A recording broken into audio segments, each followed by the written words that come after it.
Tahun 1899, hampir seluruh negara-negara Eropa dilanda ketegangan. Selama ratusan tahun, mereka bertempur dengan menggunakan senapan, kuda, dan meriam. Kini masa-masa itu akan berakhir, digantikan dengan era yang baru. April 1899, pada suatu malam, kendaraan lapis baja yang membawa sekelompok pasukan menerobos sebuah bank dan mengambil barang-barang berharga. Salah satunya adalah denah bangunan. Berita tentang peristiwa tersebut langsung beredar, diduga itu dilakukan oleh tentara Jerman, berdasarkan dari bahasa yang mereka ucapkan. 1 bulan kemudian, di tahun yang sama, terjadi serangan di sebuah laboratorium di Jerman. Pasukan yang menyerang menculik seluruh ilmuwan, lalu sang komandan pasukan mengatakan bahwa dirinya menginginkan dunia. Jerman menduga aksi tersebut didalangi oleh pemerintah Inggris, sehingga aksi tuduh lewat media massa terus terjadi selama berminggu-minggu. Dan jika ini terus dibiarkan, bukannya tidak mungkin perang dunia akan segera meletus. Bukan opening, tapi sepenggal kisah pembuka dari film yang akan saya ceritakan. Berjudul The League of Extraordinary Gentlemen, sebuah film fiksi ilmiah yang rilis di tahun 2003 dengan Stephen Norrington sebagai sutradara dan James Dale Robinson sebagai penulis naskah, serta karakternya diperankan oleh aktor dan aktris yang sudah agak tua seperti saya. Dan jangan salah, biarpun tua, tapi besar anunya. Maksud saya besar semangatnya. Baik, tidak usah berlama-lama lagi, selamat datang dan selamat berjumpa kembali bersama saya Teguh Gusto. Mari kita lanjutkan ceritanya. Film dimulai dengan menampilkan sebulan kemudian, tepatnya bulan Juni, Sanderson Reed diutus oleh Ratu Inggris untuk menemui seorang petualang dan pemburu legendaris, Alan Quatermain. Sayangnya setelah bertemu, Alan tidak bisa menyanggupi permintaan sang ratu karena pria itu sudah terlalu banyak mengalami kehilangan, mulai dari keluarga, saudara, dan rekan-rekan. Mendadak, beberapa pria datang dan langsung melepaskan tembakan ke arah Nigel karena mengaku sebagai Alan. Pertempuran pun tak bisa dihindari. Para pria asing itu ternyata memiliki persenjataan canggih dan armor yang membuat Alan kewalahan. Namun meskipun demikian, menyerah bukanlah pilihan. Alan bergegas bangkit, dengan tinjunya dia berhasil melumpuhkan semua pria pengacau dan menyisakan satu untuk diinterogasi. Inilah kemampuan Alan yang luar biasa.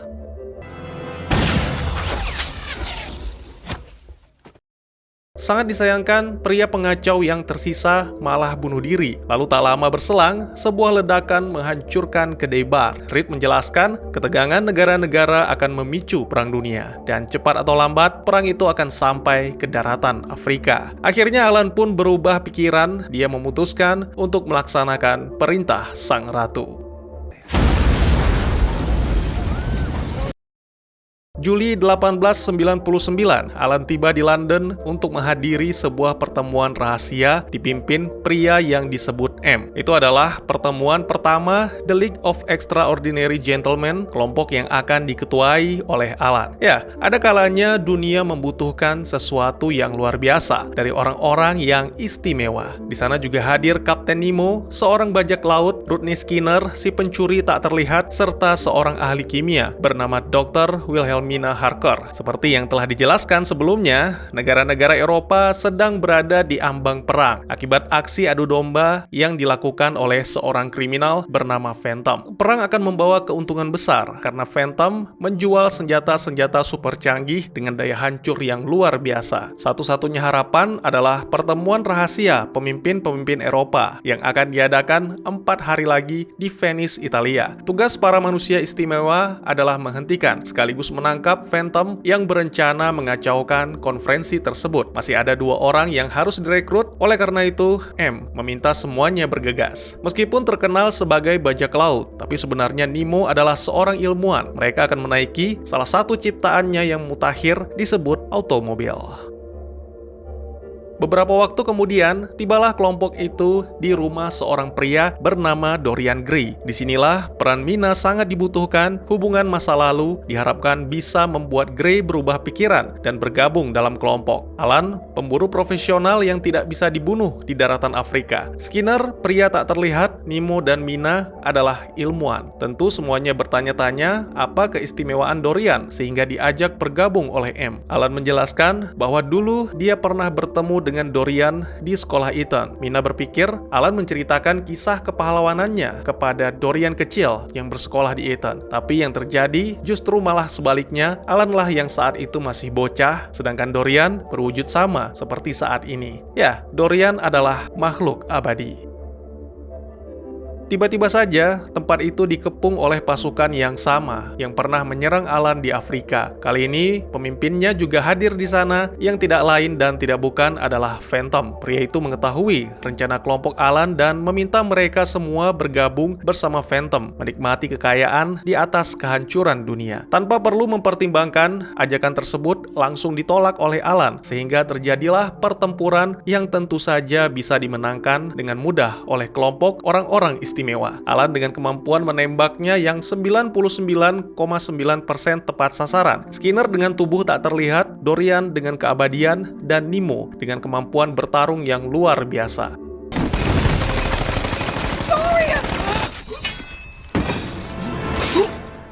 What are you? I'm complicated. Hanya Mina yang terus bersembunyi selagi para pria bertempur. Namun jangan sekali-sekali meremehkannya, karena ternyata Mina adalah seorang vampire penghisap darah.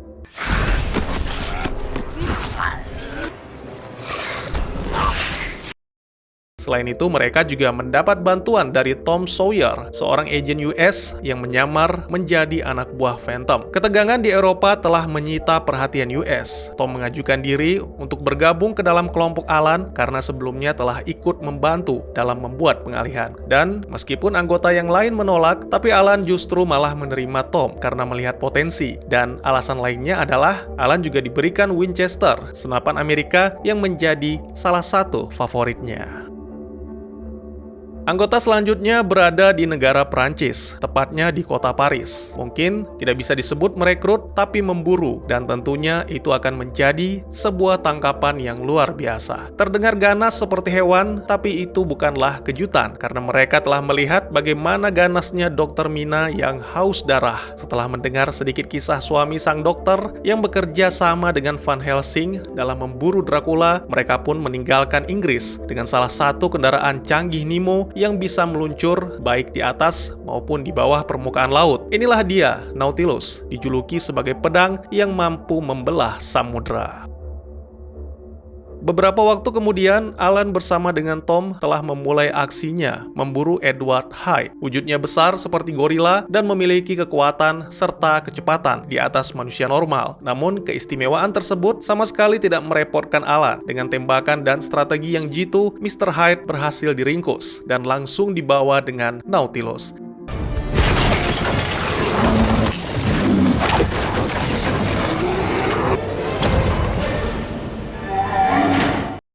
Tentunya belum selesai sampai di situ, karena Hyde terus mengamuk mengguncang kapal, sampai akhirnya Alan mengajak Hyde bergabung dan sebagai imbalan, sang ratu akan memberikan amnesti, sehingga Hyde bisa kembali ke Inggris. Setelah Hyde menyatakan setuju, tubuhnya seketika mengecil dan kini dia kembali ke wujud asli, yang merupakan seorang ilmuwan bernama Dr. Henry Jekyll. Sungguh momen yang cukup menyeramkan.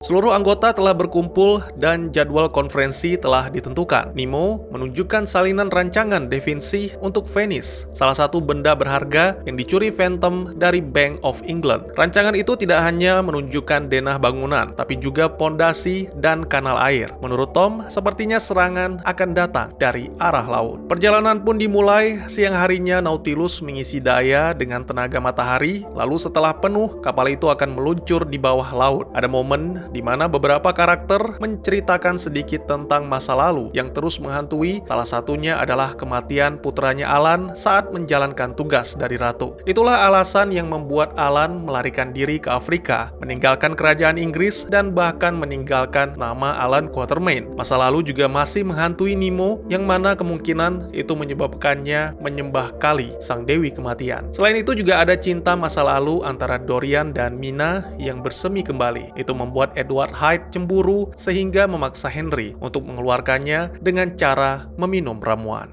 Be quiet. She looked at me.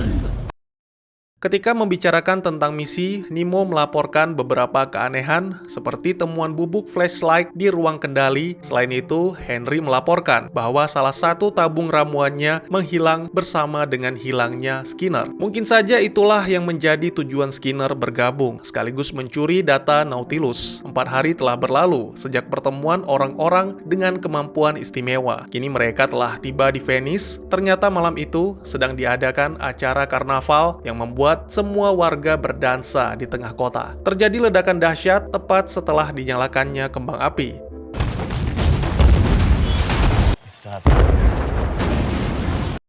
Ternyata dugaan Alan dan rekan-rekannya tidak salah bahwa Phantom memasang bom di bawah kota untuk menenggelamkan Venice sekaligus menyulut perang. Ledakan akan terus berlanjut karena pasti ada banyak bom yang dipasang. Oleh karena itu, Alan dan timnya bergegas menghancurkan bangunan selanjutnya untuk mengubur bom sehingga menghentikan efek domino. Automobil pun kembali digunakan. Hanya Henry yang tidak ikut beraksi karena tidak ingin Edward Hyde kembali menguasai tubuhnya. Tom langsung tancap gas, melakukan manuver-manuver gila sambil mengikuti arahan Alan. Satu persatu dari mereka turun untuk menghabisi para prajurit yang terus menyerang, sampai akhirnya Tom berhasil menembakkan suar yang menjadi aba-aba bagi Kapten Nemo meluncurkan roket bom untuk menghancurkan bangunan.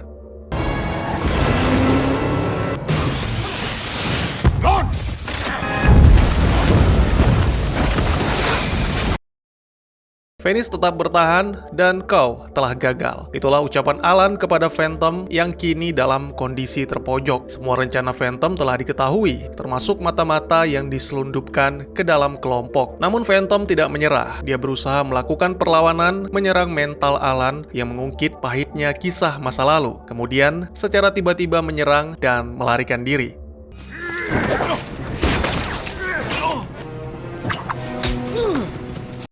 Ternyata Phantom adalah M, dan bicara soal mata-mata, Alan dan rekan-rekan telah mencurigai orang yang salah karena pengkhianat sebenarnya adalah Dorian Gray. Sangat disayangkan, Dorian telah melarikan diri dengan skoci Nautiloid, dan ketika kelompok itu melakukan pengejaran, salah satu anak buah Nemo menemukan sebuah piringan hitam yang berdengung. Di dalamnya terdapat rekaman M yang menjelaskan rencananya, termasuk mengirimkan Dorian sebagai mata-mata sekaligus mencuri data-data Nautilus, kulit Skinner, darah Mina, dan ramuan Henry. Sedangkan Alan, kemampuan berburunya yang dibutuhkan untuk menangkap Edward Hyde. Tidak ada tim, tidak ada konferensi, karena semua itu adalah bagian dari rencana M. Satu-satunya yang nyata adalah perang yang tak terhindarkan.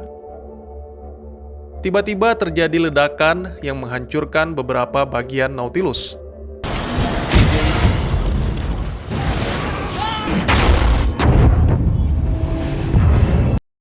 Pada momen ini, Henry memberanikan diri melakukan kesepakatan dengan Edward seketika tubuhnya membengkak setelah meminum ramuan. Dan ternyata Edward sama sekali tidak mengacau, tapi malah melakukan tugasnya dengan baik, membuka saluran pembuangan air, sehingga Nautilus pun naik ke permukaan. Kini mereka bagaikan kura-kura yang mengejar kelinci, lamban tapi bukannya tanpa harapan, karena mereka menerima informasi berupa sandi Morse dari Skinner yang ternyata secara diam-diam mengikuti Dorian ke markas M. Bersama-sama, mereka mengobati yang terluka dan memperbaiki Nautilus sehingga bisa kembali berlayar. Jika petunjuk yang diberikan Skinner benar, mereka akan melewati Selat Tartari, Sungai Amur, lalu ke Danau Beku Mongolia yang tak terjangkau oleh dunia luar.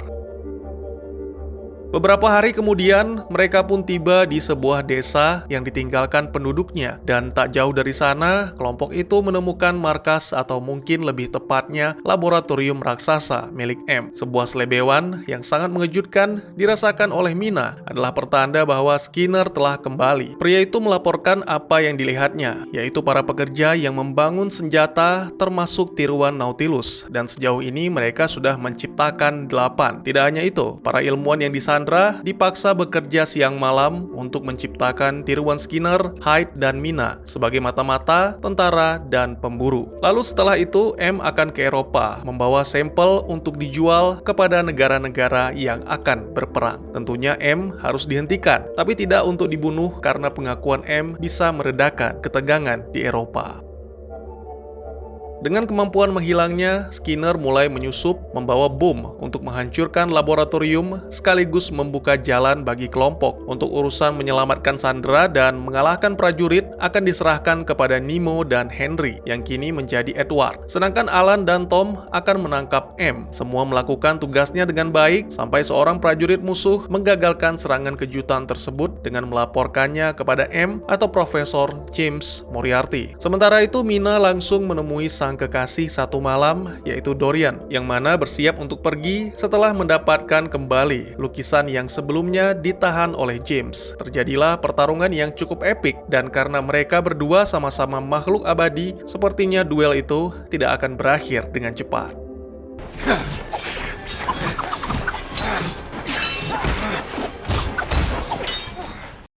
Kembali ke Alan dan Tom yang sedang mengejar James. Tom mendapat serangan mendadak dari manusia tak terlihat yang ternyata tiruannya Skinner. Selain itu, dia juga diserang oleh prajurit berbaju zirah bersenjatakan flamethrower. Dan tentu saja, itu membuat sang US agent kewalahan. Untungnya Skinner yang asli datang membantu hingga membuat dirinya terbakar. Sialnya, Skinner palsu tiba-tiba kembali mengancam Tom dengan sebilah pisau.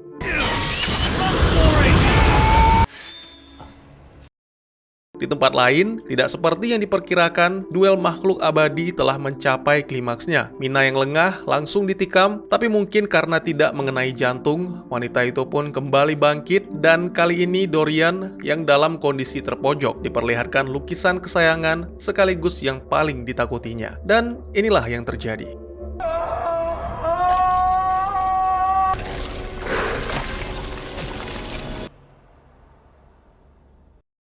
Berpindah ke laboratorium, Nemo dan Edward berhasil mengevakuasi para Sandra. Sempat terjadi masalah, namun Edward hanya menganggapnya sebagai olahraga. Sampai masalah itu membesar karena Dante meminum sebotol formula rahasia.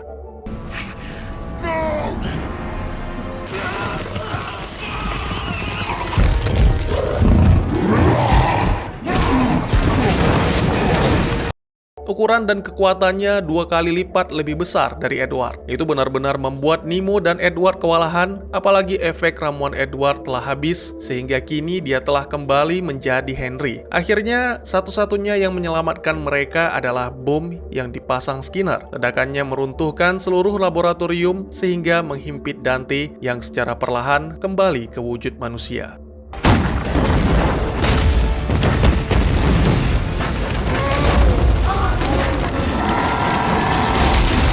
Kembali ke Alan yang berhasil menyudutkan James. Karena cerita masa lalu sudah tidak mempan, maka James membuat pengalihan dengan menggunakan Tom, lalu menikam Alan dan melarikan diri.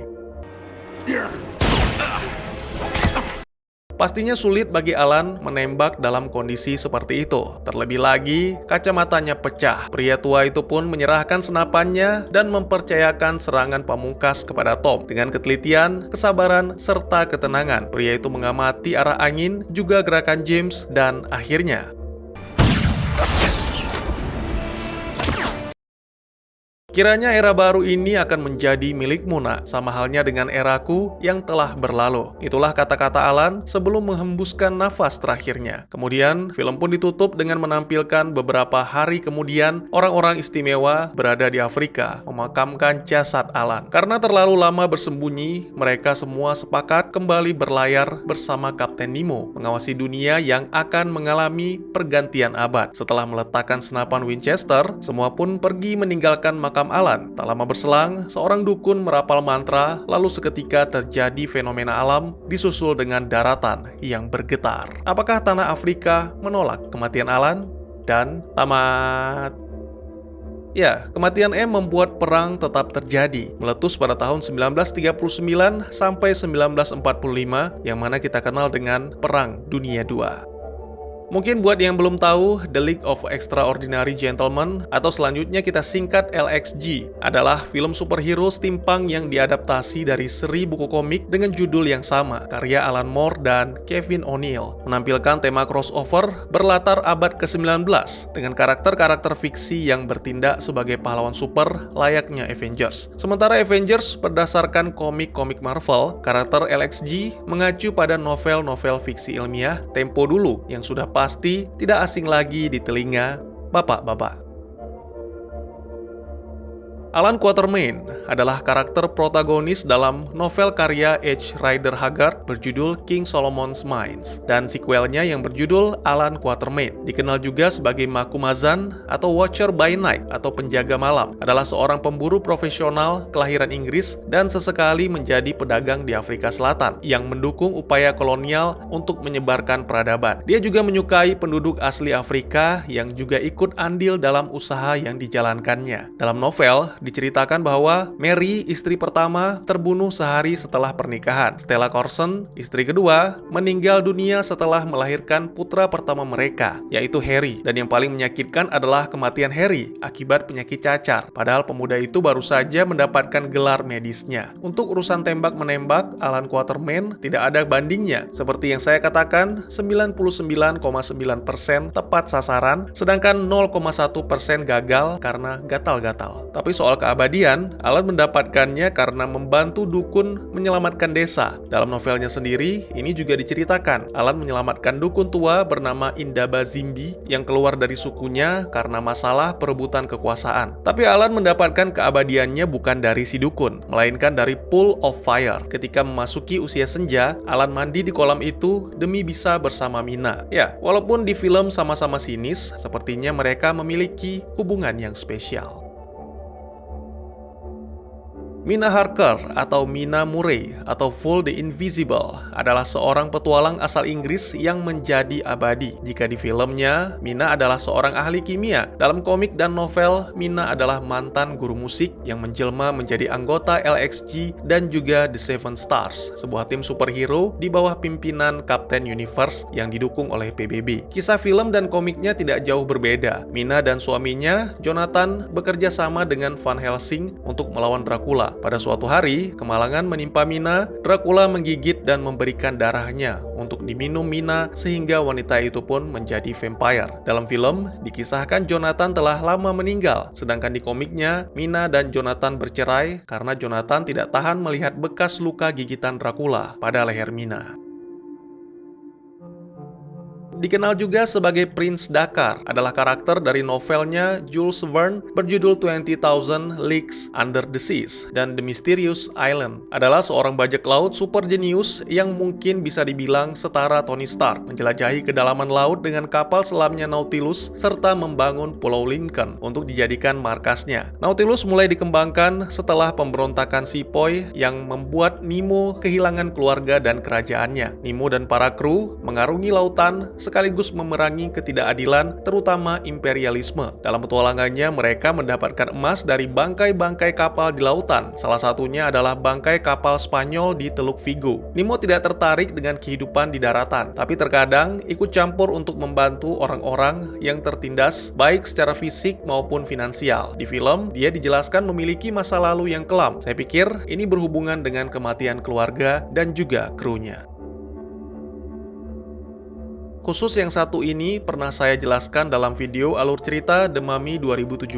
Dia adalah karakter dalam novel Robert Louis Stevenson yang berjudul Strange Case of Dr. Jekyll and Mr. Hyde. Tidak jauh berbeda, Henry adalah seorang ilmuwan cerdas dan baik hati, berasal dari Edinburgh, Skotlandia, yang berusaha mensucikan diri dari pikiran jahatnya. Alih-alih minum sirup marjan, Henry malah minum ramuan yang diciptakan sendiri, sehingga memisahkan kepribadiannya menjadi dua, dan salah satunya adalah kejahatan murni yang tidak bisa dikendalikan. Kemudian sisi jahat pun menamai dirinya sendiri sebagai Edward Hyde dan mulai menyebabkan kekacauan di London. Henry terus berjuang di antara dua kepribadiannya sambil menjauhi orang-orang yang dia sayangi. Ketika menjadi Henry, kepribadian yang ramah membuatnya memiliki banyak teman, tapi sebagai Hyde, dia menjadi misterius dan kejam. Pada awalnya tubuh Hyde tidak jauh berbeda dari Henry, malah lebih kecil. Tapi seiring berjalannya waktu, Mr. Hyde terus tumbuh baik pikiran dan tubuh sehingga menjadi monster besar dan berotot. Serta setelah beberapa kali meminum formula, Mr. Hyde bisa mengambil alih ketika Henry mengalami stres atau merasa marah. Kurang lebih sama seperti The Hulk.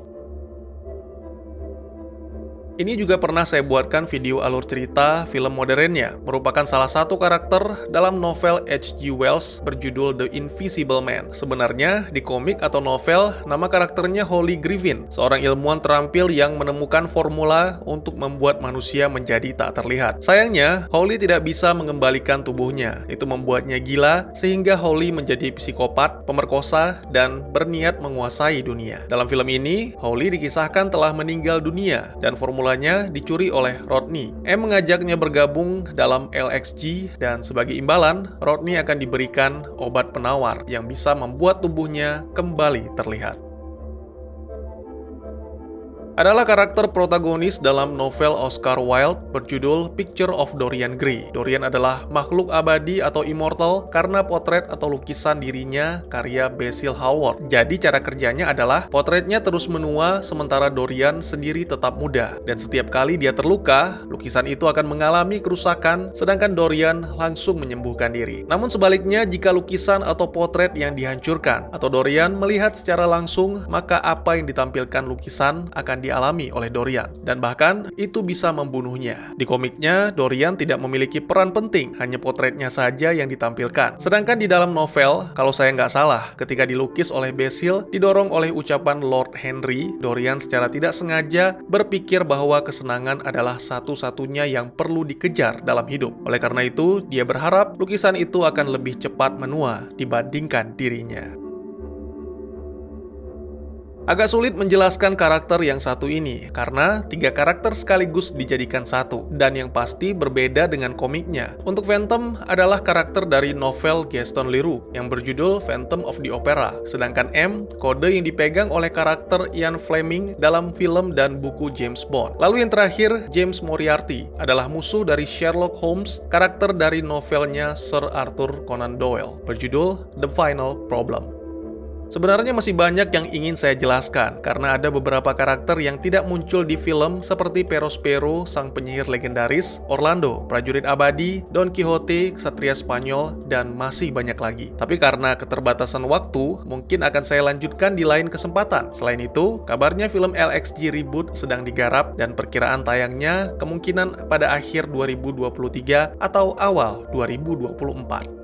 Mungkin segitu dulu teman-teman, saya bukan orang pintar atau sok tahu. Silahkan jika teman-teman punya pendapat sendiri atau jika ada pertanyaan dan ingin berdiskusi, bisa langsung tuliskan di kolom komentar. Dan jika teman-teman ada film lain yang ingin kita bahas, juga bisa tulis di kolom komentar atau silahkan DM ke Instagram saya di @teguhgusto. Insya Allah pasti akan saya baca. Mari kita jadikan kolom komentar sebagai sarana penambah wawasan dan menciptakan jalinan persaudaraan, bukannya malah menjadikannya sebagai tempat pembulian sehingga menciptakan permusuhan. Sekian dulu videonya, dan jangan lupa untuk dukung terus channel ini dengan cara share, like, dan subscribe, karena dukungan dari kalian sangat berharga bagi saya demi perkembangan channel ini. Saya Gusto, sampai jumpa di video selanjutnya. Tetap semangat, tetap bersyukur setiap hari. Dadah!